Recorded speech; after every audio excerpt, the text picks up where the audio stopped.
Hello everyone, welcome to Chetan Bharat learning. आज essay की class को आगे बढ़ाते हैं। I am very happy that so many of our students got through the Punjab PCS prelims. उनके तो बहुत ही काम की हो गई हैं क्लासेस।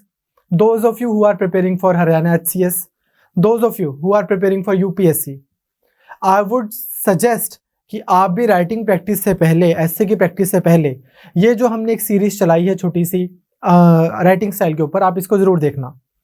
होता क्या है कि it is not about how much information you have but how prudently you use it. तकरीबन सभी सीरियस कैंडिडेट्स को बराबर बराबर आता होता है। कोई भी बच्चा जो 8-9 महीने कहीं अच्छे से पढ़ लेता है उसको कंटेंट की प्रॉब्लम नहीं होती, but how well you present that content, सारी गेम उसी चीज की है। तो लास्ट क्लासेस में, हमारी लास्ट 2 क्लासेस में हमने बात की थी कि जब हम एस्से को लिखते हैं तो मैंने सबसे पहली बात तो ये बोली थी कि आपको एस्से को लिखने की प्रैक्टिस करनी है। So many students unfortunately write their very first essay in the exam itself which is suicidal. You shouldn't be doing that. आपको पहले से प्रैक्टिस करके रखनी है एस्से लिखने की। दूसरी चीज हमने ये बात की थी कि जब हम एस्से को लिख रहे हैं तो उसके कुछ सर्टेन एस्पेक्ट्स है जिनके ऊपर आप फोकस करोगे तो शायद आपके एस्से में आपको ज्यादा मार्क्स मिलेंगे। We talked about brainstorming, we talked about introduction, we have already spoken about the body, और इसी तरह से हमने और चीज़ों के बारे में बात की है। आज हम बात करेंगे कंक्लूजन की और फ्लो की, और इस क्लास के बाद आपको एस्से से रिलेटेड ज्ञान नहीं बांटेंगे। अब इसके बाद में क्या होगा, हम आपको माइंड मैप्स करवाएंगे, तकरीबन 15-20 इश्यूज जो बहुत इंपॉर्टेंट हैं। For example universal basic income, for example these 3 farm bills, uniform civil code, ठीक इस तरह के जो इश्यूज हैं हमारी कंट्री में, सेकुलरिज्म, डेमोक्रेसी से related, artificial intelligence, globalisation versus nationalism, covid and its effects, इस तरह के बहुत सारे टॉपिक्स जो हैं हम उनके ऊपर आपको माइंड मैप्स करवाएंगे कि आप ये चीजें इस अपने एस्से में लिख के आ सकते हैं। अगेन, जो हम आपको पढ़ाते हैं या जो हम आपको देते हैं in the form of content, that is suppose to only facilitate your preparation. आपको लिख के अपना अच्छा सा एस्से आना है। एक अच्छा एस्से वो है जिसके अंदर मैथमेटिक्स और पोएट्री दोनों है। In other words, it is talking sense, it is making sense. उसमें फैक्ट्स भी हैं, उसमें डेटा भी है, उसमें relevant, rational, wise, workable solutions दिए हुए हैं। एट द सेम टाइम, अगर कोई प्रॉब्लम बेस्ड ऐसे है, एट द सेम टाइम उसमें एक इमोशनल टच भी है। एक पता लग रहा है कि it's coming not only straight from the mind but also straight from the heart. So today we start with conclusion. अब आपको ये याद रखना है कि जब मैंने इंट्रोडक्शन आपको बताया था, ठीक, you can ignore this picture, ये बस I couldn't find the first slide so I made this. आपको ये याद रखना है कि जब मैंने आपको इंट्रोडक्शन के बारे में बताया था तो मैंने बोला था कि इंट्रोडक्शन एक फर्स्ट इंप्रेशन है। ये वो टॉपिक है, आप जितना अच्छा इंट्रोडक्शन लिखेंगे that is going to motivate the reader to go through the body. पहला इंप्रेशन जो है आपका इंट्रोडक्शन है, तो आपका लास्ट इंप्रेशन जो है, लास्टिंग इंप्रेशन जो है वो कंक्लूजन है। और इंट्रोडक्शन और कंक्लूजन एक चीज में बहुत डिफरेंट है। इंट्रोडक्शन में you begin with the general idea and slowly you take it to the particular idea. से मान लो हमारे पास में ऐसे आ जाता है एडोलेसेंट वुमेन की हेल्थ के ऊपर, हमारे पास ऐसे आ जाता है इंडिया में फीमेल लिटरेसी के ऊपर। आप एक जनरल आइडिया से स्टार्ट करते हो और आप एक पर्टिकुलर आइडिया पे पहुंच जाते हो। On the other hand, when it comes to conclusion, you begin with the specifics and you move towards general summing up. आप बोलते हो कि आपने पूरी बॉडी में डिस्कस किया होता है कितने सारे केसेस कि ये देखो, ये लड़की बहुत अच्छी थी पढ़ाई में लेकिन उसके भाई ने स्कूल छोड़ा तो उसको भी स्कूल छुड़वा दिया। कोई आपने और एग्जांपल बताया कि कहाँ there was this girl and she was given little support and she has really excelled in the examination and so on, all the things that you want to write in your essay with respect to women literacy from historical perspective, this perspective, आपने सब कुछ लिख दिया है। अब आपके पास specific points हैं जो आपने लिखे हैं, आप उन स्पेसिफिक पॉइंट्स से सम अप करते हुए ग्रेटर आइडिया सामने रख के कंक्लूड करते हो। That is your conclusion. इस कंक्लूजन में आपको कुछ चीजें होंगी तो आपके एस्से में वेट आएगा। I have been repeatedly saying while taking this module essay वाला कि ऐसा नहीं है कि कोई परफेक्ट ऐसे है या कोई परफेक्ट चीज़ है जो हमने आपको बता दी। हम आपको वो चीज़ें बता रहे हैं जो जनरली एक अच्छे ऐसे का पार्ट होती है, कॉमन सेंस भी है उसमें थोड़ी सी। और those students who have good writing style in general, all the more reasons for them to attend these classes, because उनको तो पता ही है कि मेरा एक्सप्रेशन बहुत अच्छा है, मैं लिखता बहुत अच्छा हूँ। अगर मुझे बेसिक सी चीज़ें पता लग जाएंगी तो आई विल डेफिनेटली स्कोर, अगर यूपीएससी की बात करें तो मतलब एक अच्छा सा स्कोर। ये इसमें एचसीएस में भी ऐसे आते हैं। तो जिनका राइटिंग स्टाइल अच्छा है उनको तो और ज़्यादा अच्छा ऐसे लिख के आना है, बिकॉज आपके तो ये स्ट्रांग होल्ड है। तो एक अच्छे कंक्लूजन में क्या होगा? पहली चीज़, a good conclusion will provide a concise summary of the essay। जो रीडर है वो पिछले 20 मिनट से आपके साथ है, 25 मिनट से आपको इंट्रोडक्शन पढ़ा उसने, ओके, उसको अच्छा लगा, उसने पूरी बॉडी पढ़ी, वो आपकी पूरी बातें सुन रहा है। अब आप उसको कंक्लूड करके देते हो कि तो मेरी समरी ये है, मैं ये कहना चाह रहा हूँ।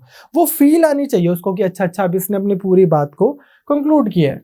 दूसरा, मैंने आपको पहली क्लास में बताया था कि जिस तरह मान लो मैं अपने गांव में जाऊंगा तो मेरी एक पर्सनैलिटी होगी, मैं उस हिसाब से बात करूंगा। मैं यहाँ पे ऑफिस में हूँ, मैं उस हिसाब से बात कर रहा हूँ। मैं फ्रेंड्स में हूँ, मैं उस हिसाब से बात कर रहा हूँ। मेरा वे ऑफ, जो मेरा थिंकिंग है, जो मेरे वर्ड सेलेक्शन है, वो उसी हिसाब से उस एरिया की रिस्पेक्ट करेंगे, उस सेटिंग की रिस्पेक्ट करेंगे। सिमिलरली आज आप अगर सिविल सर्विसेज के लिए ऐसे लिख रहे हैं तो आपका माइंडसेट, आपकी टर्मिनोलॉजी, वो सिविल सर्विसेज की रिस्पेक्ट करने वाली, सिस्टम की, एडमिनिस्ट्रेशन को इंक्रीमेंटली इंप्रूव करने वाला आपका माइंडसेट निकल के आना चाहिए। So second thing that I would suggest you should have in your essay is the display of the mindset, and that mindset should be pro development, pro governance, pro people, pro constitution.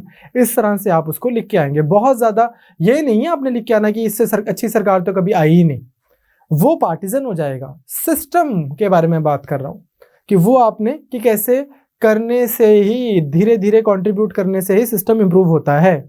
And last but not the least, your conclusion should leave a lasting impression on the reader. Now ये कैसे किया जाए? Summary और ये lasting impression और decision, ये सब कैसे दिया जाए? इसको अचीव करने के लिए आपको 3 चीजें ऐसे में लिखनी है, कंक्लूजन में लिखनी है। हेडिंग बना के नहीं लिखनी है ऐसे कि समरी, बहुत बच्चे ऐसे भी कर देते हैं, डिसीजन। बट 3 चीजें जो आपको चाहिए वो है समरी, डिसीजन एंड क्लाइमैक्स। क्या मतलब हुआ इस बात का? सबसे पहले समरी पैराग्राफ। आप बॉडी में इतनी देर से कोई आर्ग्यूमेंट को लेके चल रहे हो, now here you should wrap up that argument. You should wrap up that argument by providing a kind of summary of the overall idea. This paragraph, ये जो आपका wrap up paragraph है, it should be balanced. It should highlight both sides of the story like an independent judge. आपने दोनों तरफ की बात अच्छे से रख दी कि से मान लो अगर आपको फार्म बिल के ऊपर ही ऐसे आप लिख रहे हो, आप अटेम्प्ट कर रहे हो, तो आपने फार्मर्स के पर्सपेक्टिव से और गवर्नमेंट के पर्सपेक्टिव से, इफ देयर आर टू, आपने दोनों अच्छे से आपने इंडिपेंडेंट जज की तरह रख दिए। नाउ इसके बाद में आपका आता है डिसीजन पैराग्राफ। यार अब आपको एक चीज समझनी है कि रियल लाइफ में हर एक डिसीजन के प्रोज एंड कॉन्स होते हैं, हर एक चीज की कॉस्ट होती है और वो कॉस्ट पे करनी होती है, और वो आइडियल नहीं होता। आइडियली तो मैं चाहूंगा कि मैं लाइफ में सब डिसीजन लेता रहूं और कोई कॉस्ट ही ना हो पे करने की। जब मैंने ये डिसाइड किया कि मैं आज ये free Punjab PCS, free Haryana HCS course में लेक्चर लेता हूँ, तो इसकी एक कॉस्ट थी कि आज मैंने डिसाइड किया कि इस समय मैं अपने दोस्तों के साथ नहीं घूमता। अपॉर्चुनिटी कॉस्ट तो एटलीस्ट सब चीज़ों की है ही है ना, तो वो कॉस्ट पे करने से घबराना नहीं है। पर वो कॉस्ट कैसी होनी चाहिए? यूजुअली एक ब्यूरोक्रेट के डिसीजंस की कॉस्ट गरीब तबके के आदमी को नहीं पे करनी पड़े। उनके डिसीजंस ऐसे हों जो प्रो पीपल हों, डेमोक्रेसी को स्ट्रेंथन करते हों, people's faith in the system should be enhanced, system should work because of you not despite you. So decision paragraph में आप क्या करते हो कि ये रियलाइज करते हो कि हाँ भाई ये real life pros and cons तो हैं। Having said that we have to take a decision, और जो आप सपोर्ट करो जिस लाइन ऑफ आर्ग्यूमेंट को, कोई भी हो, उसको आपने क्या करना है? अनएम्बिगुअस एंड जस्टिफाइबल मैनर में करना है। जब आपने किसी भी आइडिया को सपोर्ट किया है तो आप ऐसे नहीं लिख सकते therefore this is the idea that I support, that would be very juvenile. The decision paragraph must include the reasons that help you to prove your thesis. मैंने बोला कि जी फार्मर्स ऐसा ऐसा बोल रहे हैं, गवर्नमेंट ऐसा ऐसा बोल रही है, मेरे हिसाब से तो दोनों एक ही बात बोल रहे हैं, हाइपोथेटिकली स्पीकिंग. ये कोई और आइडिया लेते हैं, इसमें थोड़ा बात अलग हो जाएगी. ग्लोबलाइजेशन एंड नेशनलिज्म, ग्लोबलाइजेशन इस चीज को बोल रही है, नेशनलिज्म इस चीज को बोल रहा है. इंडिया को क्या करना चाहिए, शुड इंडिया ओपन अप और should India like go for this kind of economy, that kind of economy and so on. जब मैं अपना डिसीजन ले रहा हूं तो I should be able to have certain reasons to back me up कि यार इन रीजंस की वजह से मैंने डिसाइड किया कि चलो ठीक है ये वाली सिचुएशन बेटर है. अगेन उसमें भी you should avoid using very strong words. ऐसा नहीं आप करोगे कि यार come on socialism is the way to go about it, capitalism वाले तो चोर होते हैं, या capitalism is the way to go about it, socialism वाले तो अदरवर्ल्डली होते हैं. इस तरह से स्ट्रॉन्ग वर्ड्स आप नहीं यूज कर रहे हो, आप अपने व्यू पॉइंट को सपोर्ट कर रहे हो with facts, with information, with codes, with ideas and so on. Clear? Now conclusion में आपने समराइज भी कर दिया, थोड़ा सा आपने अपना टिल्ट भी बता दिया कि यार ये आइडिया ज्यादा सेंस बनाता है because of these reasons. Third thing is the climax paragraph. What do I mean by that?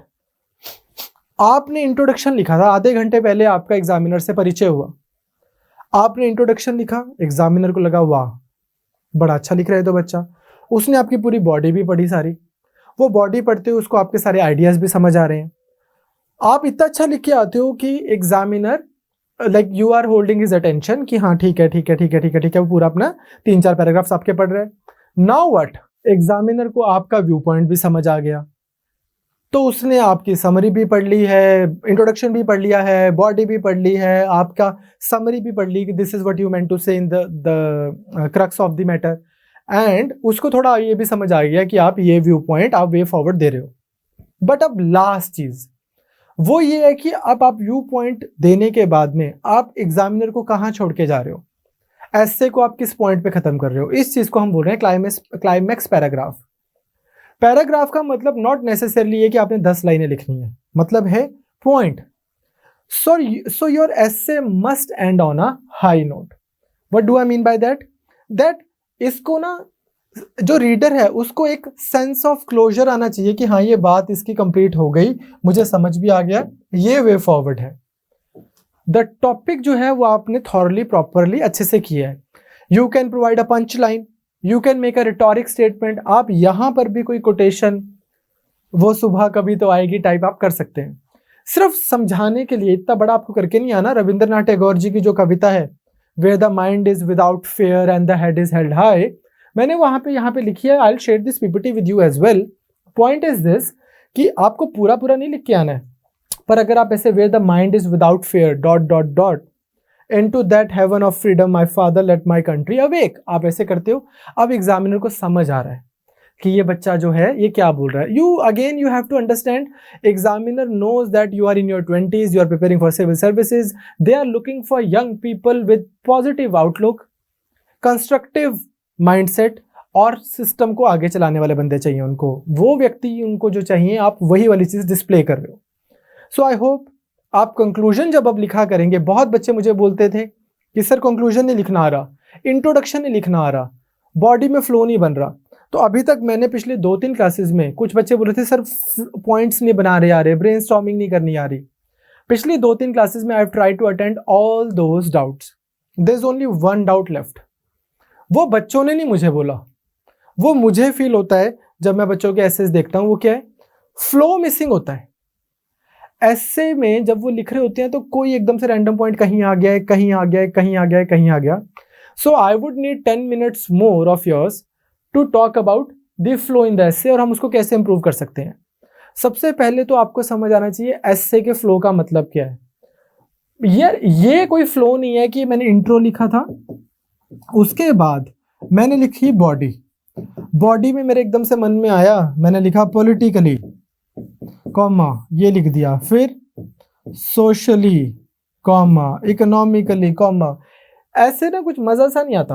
I am not saying कि आपको इस तरह से नहीं लिखना, आपको समझ आए कि यार इस पॉइंट के बाद पॉइंट बनता कौन सा है। ये नहीं कि बस जो मेरे मन में आया मैंने फेंक दिया। Uninterrupted point two point movement, एक पॉइंट से मुझे एग्जामिनर को ऐसा लगना चाहिए कि हाँ यार लॉजिकल नेक्स्ट स्टेप यही बनता है, लॉजिकल नेक्स्ट बात यही बनती है, लॉजिकल नेक्स्ट बात यही बनती है। से मैंने अगर किसी चीज के बारे में ऐसा लिखा, मान लो कोविड के बारे में मैंने ऐसा लिखा, किसी भी चीज के बारे में कि यार इसका सॉल्यूशन जो है पहले तो मास इम्यूनाइजेशन है, हाइपोथेटिकली स्पीकिंग मैंने लिख दिया। फिर अब लॉजिकल बात ये बनती है, multiple, again like I said कि इन चीजों में कोई एक फाइनल वर्डिक्ट नहीं होती, मल्टीपल, पर एक लॉजिकल बात ये बनती है कि यार अब क्वेश्चन इसकी इतनी मास इम्यूनाइजेशन के लिए पैसे कहां से आएंगे। दूसरी चीज, इतनी मास इम्यूनाइजेशन लॉजिस्टिकली की कैसे जाएगी। अब ये नहीं है कि आप ऐसे ही कुछ लिख दो कि मास इम्यूनाइजेशन होनी चाहिए, फिर एकदम से यहाँ पे आपने लिख दिया विल पावर या इंटरनेशनल कुछ, मतलब नेक्स्ट लॉजिकल चीज क्या होनी चाहिए, ये ब्रेनस्टॉर्मिंग के टाइम पे ही हमें कर लेना चाहिए वैसे आइडियली। क्लियर कि वहां पे इस तरह से आपको लिख के आना है।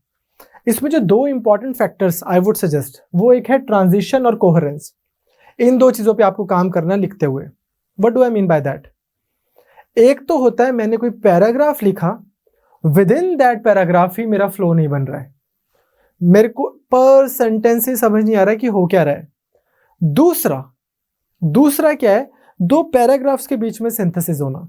इसके लिए मैं आपको एक एग्जांपल दिखाता हूं, अगेन ये पीपीटी में होगा पर मैं आपको वैसे समझा रहा हूं। We are often careful in avoiding food that are bad for our health. We read the labels of package food to know about the ingredients and calorie and then decide whether we wish to eat or not. The packs of cigarette or tobacco also come with warnings printed on them to help us take a judicious decision. No such information is available in the respect of harmful thoughts which are fed to people in interest making blah blah blah blah blah blah blah blah blah blah blah blah blah blah blah. अब ये पूरा paragraph मैंने लिखा हुआ है, बात तो बन रही है बट इसमें कुछ मिसिंग है। क्या मिसिंग है? ये चीज देखो, we are often careful in avoiding foods that are bad for our health, full stop. Sometimes we read the labels of the package food to know about the ingredients and calories and then decide whether we wish to eat that food or not. Usually this happens, however no such information is available with respect to harmful thoughts. Hence, we often absorb a host of thoughts without even realizing their ill effects. It is a fact that now क्या हो रहा है, अब ये हो रहा है कि आपका एक सेंटेंस दूसरे के साथ में अमेलगमेट कर रहा है, एक तरह से उसकी एक हार्मोनाइजेशन हो रही है, वो हार्मोनाइज हो रहा है इधर से इधर, इधर से इधर, इधर से इधर, इधर से इधर। सो पॉइंट इज कि कुछ वर्ड्स हैं, कुछ साइन पोस्ट हैं जिनको आप यूज कर सकते हो in order to give flow to your essay. We have to develop this skill. I am repeatedly saying कि when it comes to mains writing, I am not just talking about essay और English और language paper, I am also talking about all the GS papers as well. आप 5 पढ़ा हुआ बंदा on a scale of 0 to 10 और 6 पढ़ा हुआ और 7 पढ़ा हुआ, एक ही बात है बच्चों, कौन कितना अच्छा लिख के आएगा उस पे बेस करेगा, उस पे डिपेंड करेगा। तो अच्छा लिख के आना अपने को पेपर में। अब इसमें कुछ साइन पोस्ट हैं जो हम यूज कर सकते हैं पैराग्राफ्स के साथ। For example, when I want to highlight a point, examiner ने इतनी शीट्स पढ़नी है, मैं आपको अपनी नेक्स्ट क्लास में ना कुछ बच्चों की आंसर शीट्स ला के दिखाऊंगा। पंजाब पब्लिक सर्विस कमीशन में हमने आरटीआई फाइल करके कुछ बच्चों की आंसर शीट्स मंगवाई थी कि आपने मार्क्स किस हिसाब से दिए। तो I will share those answer sheets with you and you will see कि मैं क्या बोल रहा हूँ। एनीवेज, सबसे पहले हाईलाइटिंग अ पॉइंट, इसमें importantly, indeed, as a matter of fact, in particular, इस तरह के वर्ड्स यूज कीजिए, एग्जामिनर को समझ आएगा कि अच्छा यहाँ पे ये कुछ खास बात करने जा रहे हैं। सिमिलरली आपको कंपैरिजन या कॉन्ट्रास्ट शो करना है। On the other hand, comparatively, with respect to, however, वो ही चीजें अगर आप लिख देते हो, ये एग्जैक्टली सेम पैराग्राफ है, ये वाला पैराग्राफ और ये वाला पैराग्राफ, कुछ फर्क नहीं है, सिर्फ ये ट्रांजिशंस वाले मैंने पॉइंट्स लिखे और उसका लेवल चेंज हो जाता है। सिमिलरली से मान लो आपको सिमिलैरिटी शो करनी है तो likewise, also, similarly and so on. Similarly आपको समराइज करना है थीसिस को। Finally to conclude, to summarise the discussion, in summary, overall, इस तरह से आप इन फ्रेजेस को यूज कीजिए। Now very very important, essays में you will have to give multiple view points. तो आप क्या देखेंगे? Although, even though, despite this, notwithstanding this, and when you want to provide the viewpoint, the point of view that you want to provide, then as a result, evidently and so on, इस तरह की जब आप चीजें लिखते हैं तो आपके automatically your essay becomes easy to read। अब इसको ओवरडू भी नहीं कर देना जहां पे इसकी जरूरत पड़ेगी।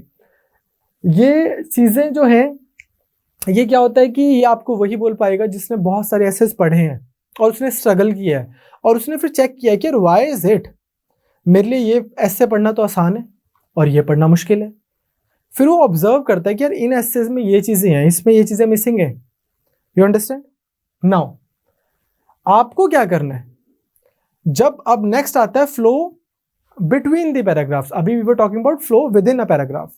When ever you have to create flow between the paragraphs, तो आपको 2-3 की रूल्स का ध्यान रखना है। पहला, link sentences at the end of the paragraph.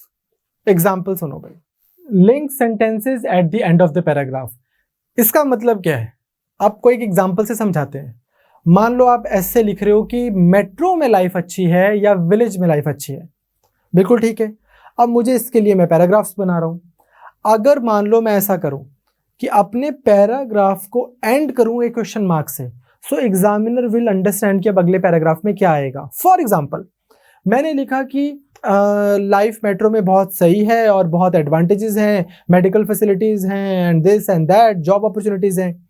अब मैं लेकिन इसको लिंक कर रहा हूं, इसी पैराग्राफ की लास्ट लाइन में मैं लिख रहा हूं that's how beneficial life in a metro is, but is it the best living arrangement out there. अब एग्जामिनर को पता है कि इसने ये तो बोल दिया कि बहुत बेनिफिशियल है, पर अब ये इस पे सवालिया निशान उठा रहा है कि लेकिन क्या बेस्ट लिविंग अरेंजमेंट जो है वो लाइफ इन अ मेट्रो ही है। तो मैं कैसे लिंक कर सकता हूं दो पैराग्राफ्स को? या तो मैं पहले पैराग्राफ की, पैराग्राफ 1 की कंक्लूडिंग लाइन को ऐसे लिख देता हूं जिससे एग्जामिनर अगले पैराग्राफ में उसका आंसर ढूंढना चाह रहा है, या फिर मैं अगले पैराग्राफ की पहली लाइन ऐसे कर देता हूं। What do I mean by that? Say again मैं ऐसे ही लिख सकता हूं, but life in a metro isn't what it appears to be. The longing to live in a village has prevailed since forever. There must be something about villages which the metros lack. इस तरह से मैं उसको नया paragraph शुरू कर सकता हूं। तो इस तरह से क्या हुआ कि एक रीडर की जो मेंटालिटी है ना, कि वो प्रिपेयर्ड है कि अगले पैराग्राफ में आएगा क्या, या ये बात क्या चल रही है। अब्रप्ट जंप्स नहीं हो रही है आपके पैराग्राफ्स में। इस चीज का आपको ख्याल रखना है। तो to conclude I just want to say, मतलब to conclude about this thing, कि एक तो आपको विद इन पैराग्राफ फ्लो बनाना है, उसके लिए आपको चाहिए राइट वर्ड्स। एक आपको पैराग्राफ्स के बीच में फ्लो बनाना है, इसके लिए आपको चाहिए राइट सेंटेंसेस।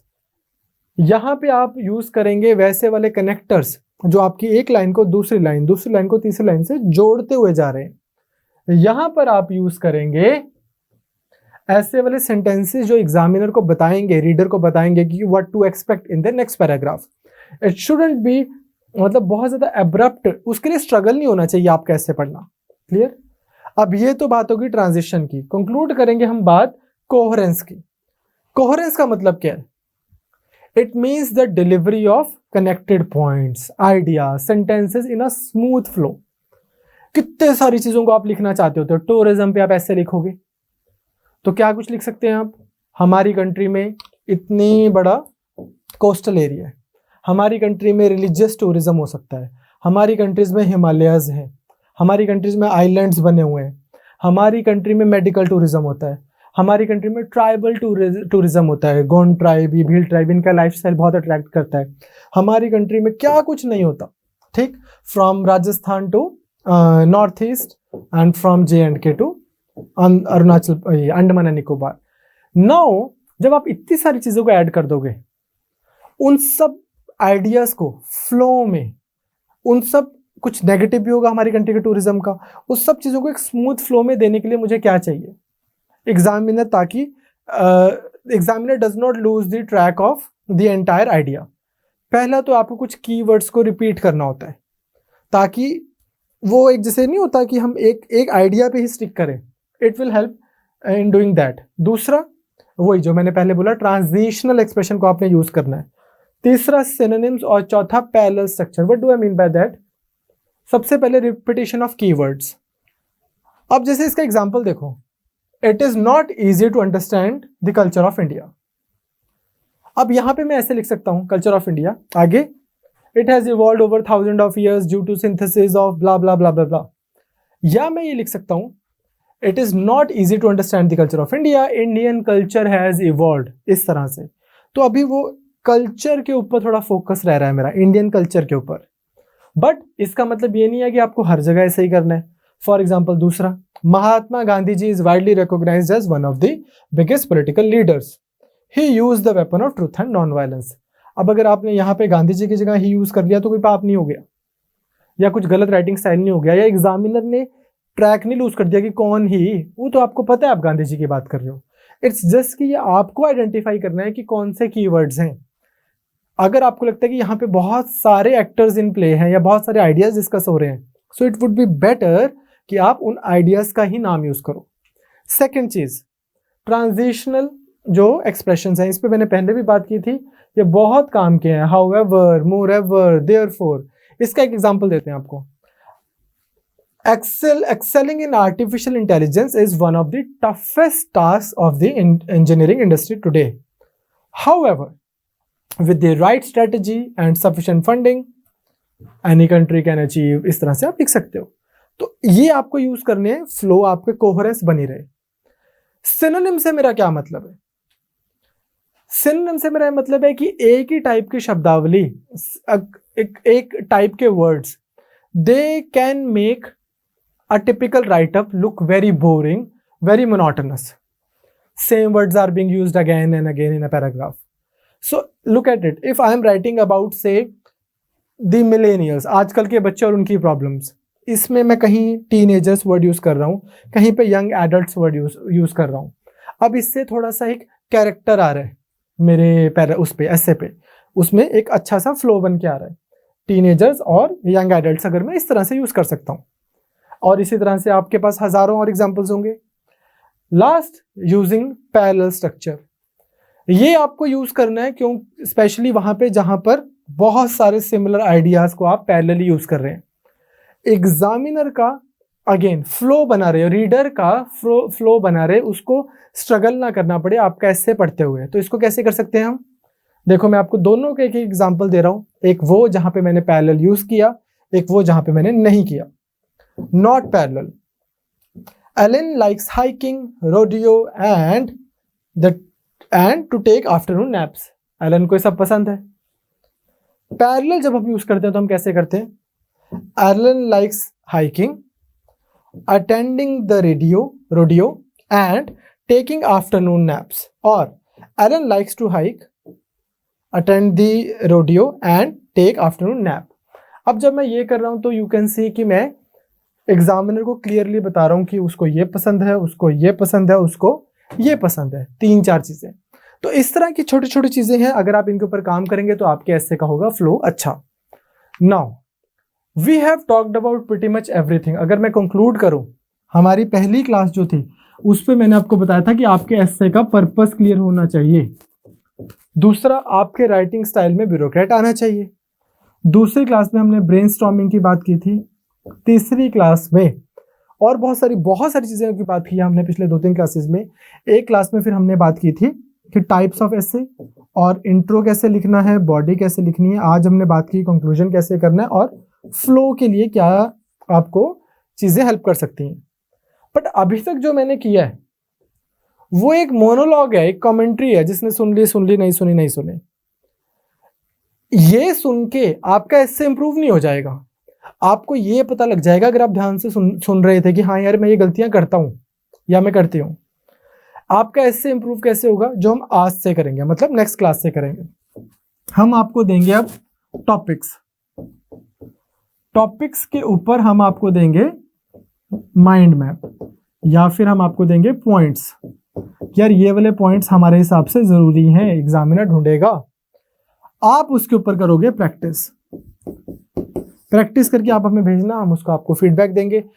अभी हम राइट नाउ हम उन्हीं बच्चों का ऐसे चेक करेंगे जिनका पंजाब पीसीएस में प्रीलिम्स क्लियर हो गया, क्योंकि वही हमारे पास ऑलरेडी 100 से ऊपर हो चुके हैं, 100-150 से ऊपर, 170 के आसपास।